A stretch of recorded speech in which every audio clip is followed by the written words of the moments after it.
Welcome to Sec Oops, the podcast created by Ben, Moyes, and Sneh, and powered by Cyber Viewpoint. Welcome back to the series. Today we're diving into software development security.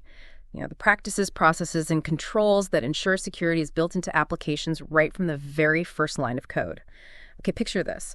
A really critical vulnerability pops up in production software. Total emergency, right? It costs, hundreds of thousands, causes massive delays. Now think about finding that same bug way back in the design phase. Yeah, the difference is staggering. It really is. Studies consistently show that fixing something in production can cost, anywhere from 30 to maybe even 100 times more than catching it early during design or coding. Yeah. That huge difference, and that's exactly why this whole idea of shifting left isn't just a buzzword anymore. It's pretty much non-negotiable in modern development. And our mission today is, exactly that, to understand the mechanics of how we shift left effectively. We're really unpacking how security needs to transform the entire development ecosystem, from the initial whiteboard idea all the way through to retirement. Okay. We'll cover development methodologies, threat identification, testing methods, and something really critical these days, supply chain security. Right. The goal here is to pull out those actionable insights that really prove security has to be integrated, not just inspected at the end. Okay, let's start unpacking that. Maybe we begin with the classic map, the software development lifecycle, the SDLC. Traditionally, we saw these sequential phases, didn't we? Yeah, very linear. You had inception, the idea phase, then design and requirements, figuring out functional and security needs, then implementation, the actual coding, testing, deployment, operations, and finally, retirement. And that classic view, often based on slower models like waterfall, just couldn't keep up, could it? Yeah. The market demanded speed, continuous evolution. And that pressure, that need, really drove the shift first to agile, with its faster iterative cycles, those sprints. And that led pretty directly to DevOps, and now DevSecOps. So DevSecOps isn't just another phase. Not at all. It's more like a continuous loop. Think, plan, code, build, test, release, deploy, operate, monitor, and then back around again. And the whole shift left idea means security actions aren't just crammed into the test phase anymore. Right. They get injected right back into plan and code.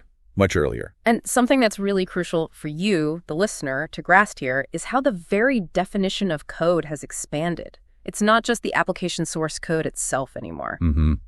Infrastructure as code. Precisely. Thanks to infrastructure as code, developers are also writing the configurations for the underlying environment. We're talking database systems, OEC's network infrastructure, all defined as code. Which means if that infrastructure as code is insecure, you've got problems baked in right from the start. Systemic vulnerabilities at the foundation. Exactly. Yeah. Which really highlights why security isn't just a coding problem. It starts much earlier. It's a design issue. We need security requirements defined right up front. Okay, and that leads us to threat modeling. Yes, threat modeling. It's a systematic process done ideally during the design phase, long before you write a line of implementation code, to identify likely threats and potential vulnerabilities. Threat modeling sounds essential, but I can imagine for a team under pressure trying to map out every possible abstract threat, it could feel a bit like analysis paralysis, couldn't it? Is there a practical tool to keep it focused? There is, yeah. We need ways to structure that thinking. Probably the most well-known tool is the Stride mnemonic, which came out of Microsoft. Stride, okay. Yeah, Stride. It gives you these really useful categories to think about potential threats in a design. You've got spoofing of identity, tampering with data, repudiation, like denying you did something. Then information disclosure, denial of service, and elevation of privilege.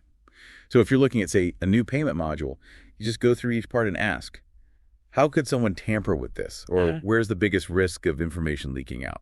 That proactive approach seems like a much smoother way into the implementation phase, into coding securely, which brings up the standard of due care, right? It's interesting looking back, like you said, at programming history. It really is. That old story about early programmers just not expecting someone to type, malicious binary code into a number field. It shows how security started almost based on trust. How much of our current struggle is still fighting those old assumptions? Oh, a huge amount. Because fundamentally, we're often still dealing with failures in input validation. That's why secure coding guidelines are so necessary. The classic mistakes, they still plague modern systems. And they show up in things like the OS top 10 list, right? Exactly. You see injection attacks like SQL injection, where bad input gets run as a command. Right. You see cross-site scripting or XSS.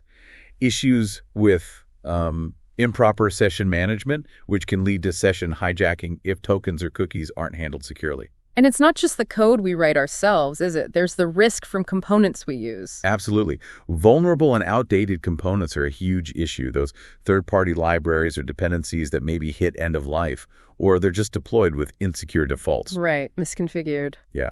And if we're talking basic errors, we absolutely have to mention improper use of cryptography. Developers sometimes think just using encryption checks the box. But it's more complicated than that. Much more. Poor key management, weak initialization vectors, using old broken algorithms. These things make even strong crypto standards totally useless. These are the kinds of detailed weaknesses that OWASP and similar organizations track and publish guides on.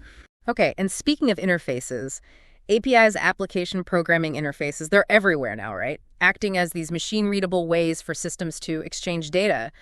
What are the absolute must-haves for securing them? Well, two main things. First, really stringent input and output sanitation. You have to assume malicious input is coming and filter it aggressively to stop injection attacks. Makes sense. But maybe even more critical is robust authentication and authorization. APIs are a prime target for attacks that bypass authentication entirely. An attacker might try to skip the login and hit sensitive endpoints directly. Okay. So secure design means locking that down right from the start. No shortcuts. Got it. So now let's shift focus a bit to the factory floor itself, the CI/CD pipeline. Continuous integration, continuous delivery. It's the engine driving that speed we talked about. It is, but it's also a risk point. Yeah. Organizations sometimes sacrifice that continuous scrutiny just to keep things moving fast, right? Which makes the pipeline itself either a critical control point or a major way for attackers to get in.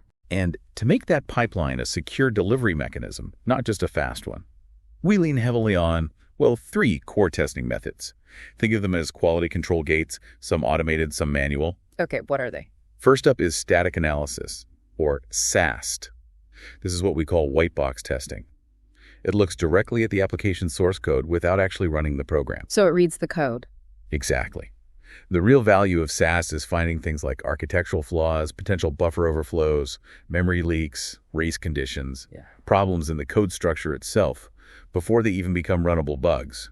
Great for catching foundational errors early. Okay, so if SAST is like the grammar check on the source code, then dynamic analysis DAST is more like a real-world road test, looking for things that could actually be exploited. That's a good analogy, yeah.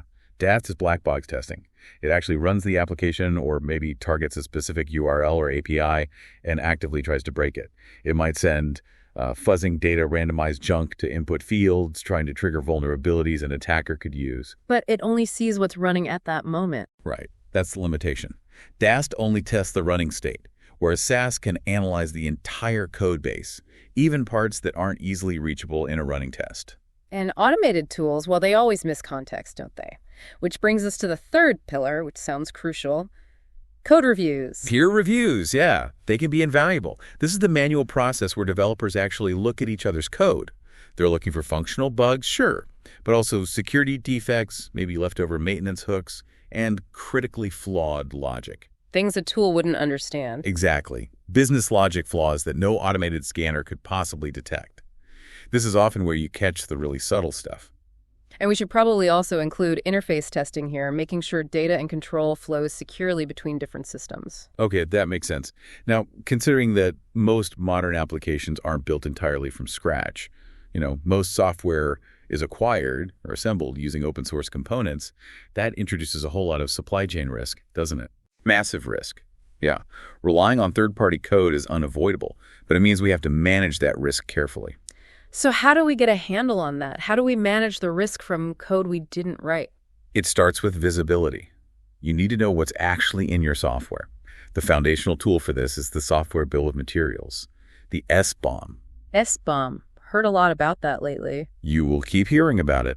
Think of the SBOM as basically an ingredients list for your software. It's a detailed inventory of every single component, library, framework, its version, where it came from, its license. Just the facts. So it's like a passive inventory list. What makes it an active security control? That seems like an important distinction. Good point. The SBOM itself is static. The active part comes from software composition analysis tools, or SCA. Okay, SCA. SCA tools take that SBOM inventory and continuously scan it.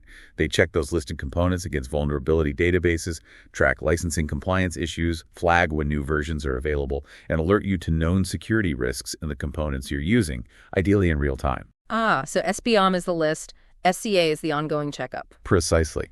And this combination is vital because remember that shared responsibility model in the cloud.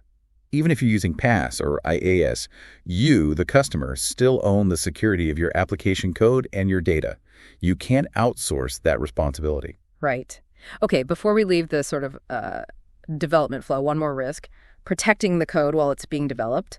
Attackers love digging into compiled code, don't they? Reverse engineering binaries to find secrets. Oh, yeah.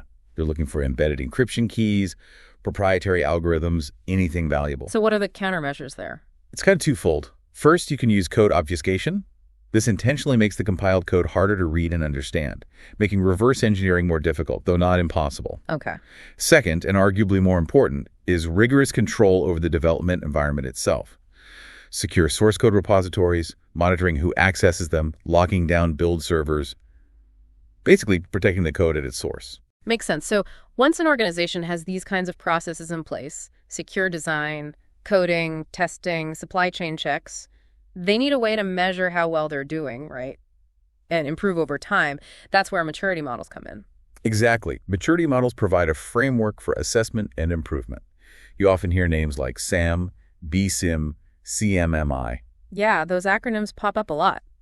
For someone listening who's maybe thinking about adopting one, what's the basic idea or philosophy behind them? How do they differ? Well, they all aim to provide a roadmap from, say, chaotic processes to optimized ones, but they have slightly different focuses. The Software Assurance Maturity Model, SAM, is an open framework, very flexible, and it's really focused on ensuring specific security features and activities get built into the development lifecycle. It's quite practical, geared towards actionable steps. Okay, so SAM is about building security in. What about BSIM? BSIM, the Building Security and Maturity Model, is a bit different. It's based on empirical data from observing what hundreds of real organizations actually do. So it measures the extent to which security activities are already present across different domains, like governance, intelligence, secure SDLC, deployment. It's often used more like a benchmark. How do we compare to others? And CMMI. CMMI, the Capability Maturity Model Integration, often takes a broader view, focusing on overall process improvement across the organization, not just security. It has levels, from initial or chaotic, up through managed, defined, quantitatively managed, and finally optimizing. But the end goal is similar for all of them. Pretty much. Moving from ad hoc, maybe hero-driven security efforts to having fully defined, managed, measured, and constantly improving security practices embedded in everything. Right. And underlying all of this, regardless of the model, is that core security principle. Verify. Don't just trust. Absolutely. Don't trust until verified. You need continuous risk analysis. You need detailed logging and auditing of changes. And you need regular, robust testing, because researchers are always finding new ways to break things, even software that was considered totally secure yesterday. And we can't forget compliance either, can we? Sometimes the rules just say you have to do certain things. Definitely. Standards like PCI DSS for payments, IPA for healthcare, maybe ISO 27002, they often mandate specific security controls. You have to implement them. Sometimes, even if your own risk analysis might not prioritize them as highly, compliance often sets that minimum security bar you have to clear. Okay, so that's a lot we've covered. Let's try and boil it down to the most actionable takeaways for you listening. First one seems clear. Embrace and quantify that shift left idea. Remember that 30x to 100x cost-saving figure for finding bugs early. Use that number. It makes the business case for investing in security during design much easier. Second takeaway. Use threat modeling proactively. Don't let the idea overwhelm you. Use a structure like STRIDE during your design reviews to systematically think about potential attacks before you code. Third, test comprehensively. Don't rely on just one method. Use SAST for checking the code structure. Use DEST for finding runtime exploits. And always include peer reviews for that human intelligence check, especially for logic flaws. Right. That mix is key. And fourth, know your supply chain. Master it. Use SBOMs, the software bill of materials, to know exactly what components are in your software. And then use SCA tools. Software composition analysis tools, yes, to continuously monitor those components for known vulnerabilities and licensing issues. Great. So we've really mapped out how security needs to weave through every single part of the software lifecycle. It shows pretty clearly that software development security isn't some separate silo. It's really the core foundation of defending your product. Yeah, the ultimate goal is to make the secure way the easy way for developers. Automate checks, provide fast feedback, catch things early when they're cheap and easy to fix. Okay, so to leave you with a final thought, building on that idea of secure by design, there's a principle that complexity is often the enemy of security. Simplicity, on the other hand, can be its friend. Keep it simple and small, right? Reduced attack surface. Exactly. So thinking about the next big project in your organization, how can you personally advocate for simplifying things? Maybe reducing the number of moving parts, streamlining the code, minimizing that attack surface, all to make the software inherently more secure from the very start. Something to think about. Definitely subscribe to the series if you haven't already, and join us next time as we continue this deep dive.